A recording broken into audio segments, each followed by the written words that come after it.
ada saya berborak dengan rakan-rakan yang dia minat politik tapi tak terlibat dengan dalam politik, kan. Mereka masih setia menyokong bosku. Mereka berpendapat jika bosku tak bersalah, kan, jika tak bersalah, apakah bosku dapat diberi perbicaraan semula? Kita sedang bergerak ke arah itulah. Kita bergerak ke arah itu.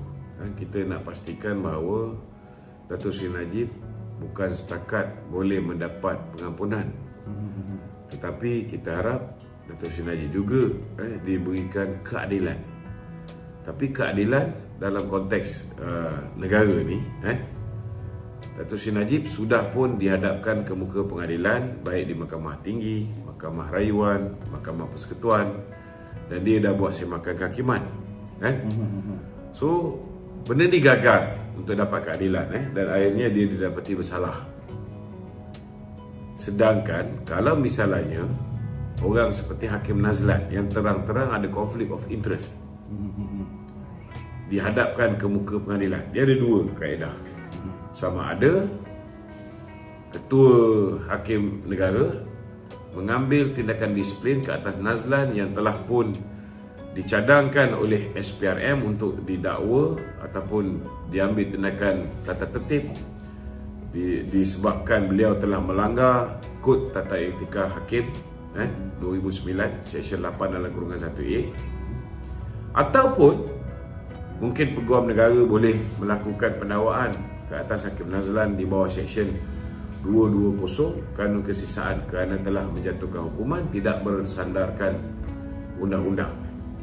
Kalau dia diambil tindakan, sama ada CJ ambil tindakan ke ataupun Peguam Negara ambil tindakan, maka kes Dato' Seri Najib ni mesti dibicarakan semula di hadapan seorang hakim yang adil.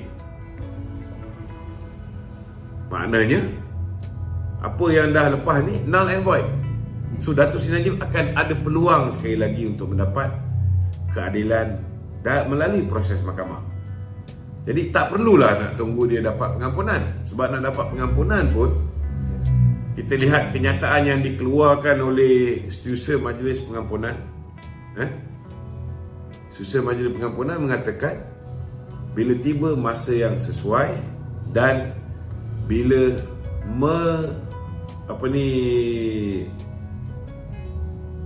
cukup syarat. Maksud dia apa? Bila masa yang sesuai? Bila cukup syarat? Bila sudah menjalani hukuman sekurang-kurangnya 1/3 daripada hukuman penuh. Dia kena 12 tahun, dia kena lalui 4 tahun. Jadi matilah Dato' Najib kena lalui 4 tahun. Kita tak nak benda tu berlaku. So the only way, sama ada Ketua Hakim Negara boleh bertindak sekarang, ataupun Peguam Negara boleh bertindak sekarang, ataupun lepas pilihan raya ni kita mengharapkan ada perubahan dari segi Peguam Negara ke ataupun Ketua Hakim Negara ke, sehingga kan tidak ada lagi orang yang melindungi hakim-hakim yang telah melakukan kesalahan ini. Okey, jelas Alright, Tok. Sorry Tok, saya akan tanya juga ni Tok. Apa matlamat di sebalik perubahan media perpaduan rakyat Tok? Perbezaan dia lah yang paling ketahui antara Jcom dengan media awal. Jcom media ni ialah satu badan yang lain, kan? Kita kena faham Jcom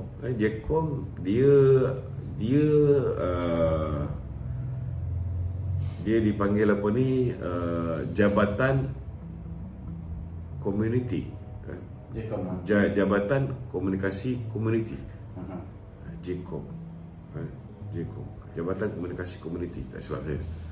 Dulu dipanggil Jabatan Hayawal Khas.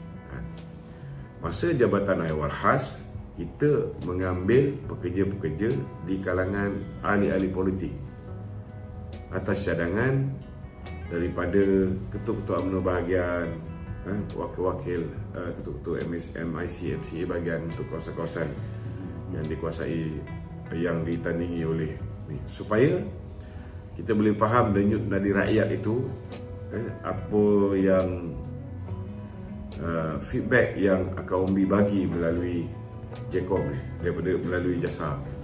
Tapi hari ini JKOM dipimpin oleh seorang tokoh akademik. Jadi pendekatan tokoh akademik,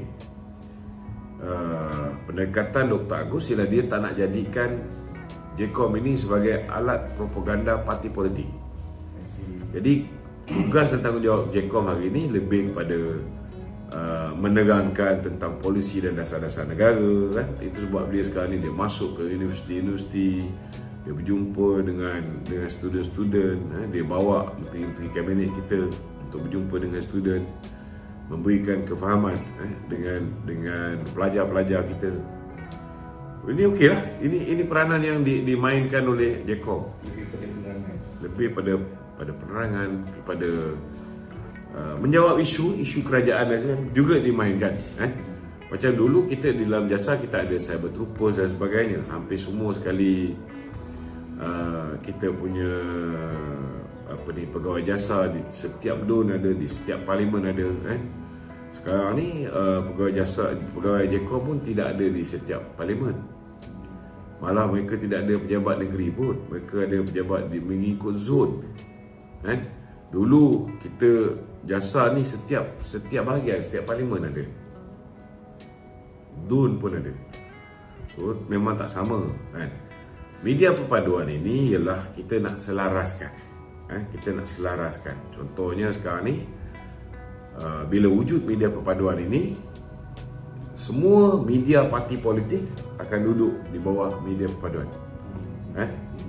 Kita ada wakil daripada BN, kita ada wakil daripada Pakatan Harapan, daripada semua parti-parti ni. Kita akan buat satu sekretariat. Saya sebagai ketua sekretariat, dan kita ada setiausaha kita ada pasukan kita ada tim yang boleh dianggap sebagai command center. So daripada command center ini kita akan banner naratif apa yang kita nak sampaikan kepada Akaumbi. So benda ni kemudiannya akan disseminate ataupun kata orang tu disalurkan ke setiap parti-parti politik, dan ianya juga akan dengan bantuan cyber troopers yang akan kita akan engage. Sekarang ni kita belum engage, kita baru buat training, tapi lepas ni kita akan buat saringan siapa yang betul-betul kita akan jawab, dan kita akan sebarkan, kita akan lawan di media sosial dan sebagainya. Dalam masa yang sama juga kita akan ada coordination dengan pejabat Perdana Menteri, Ketua Susah Akhbar Perdana Menteri, akan koordinate pula dengan semua Ketua Susah Akhbar setiap kementerian. Kita tak nak macam sebelum ni. Kalau sebelum ni dia disconnect antara parti politik dengan kerajaan, parti politik. Dia tidak ada synchronization, tidak ada sebarang bentuk cooperation. Tak boleh.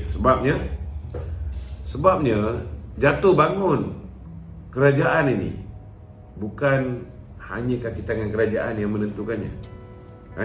Contohnya Mahathir jatuh atas pressure parti politik. Muhyiddin jatuh atas pressure parti politik. Tetapi ada juga kerajaan jatuh bila kerajaan membuat keputusan-keputusan yang tidak popular dan dia memberi kesan kepada parti politik. Jadi mesti ada hubungan yang baik, kerjasama yang baik, synchronization yang baik di antara parti dengan kerajaan. So dalam media perpaduan ini nanti kita ada mesyuarat berkala. Walaupun kita beroperasi 24 jam, kita akan ada command center di PWTC. Kita dah tetapkan di PWTC tingkat 5. Kita akan ada command center. Kita akan selaraskan. Jadi sebelum kerajaan, contohnya sebelum kerajaan membuat keputusan-keputusan, dan keputusan ini kita dapati akan ada impact negatif, menyebabkan rakyat mengecam kerajaan. Jadi sebelum mengeluarkan kenyataan itu, kita minta benda itu dibawa kepada kita untuk dibincangkan sama.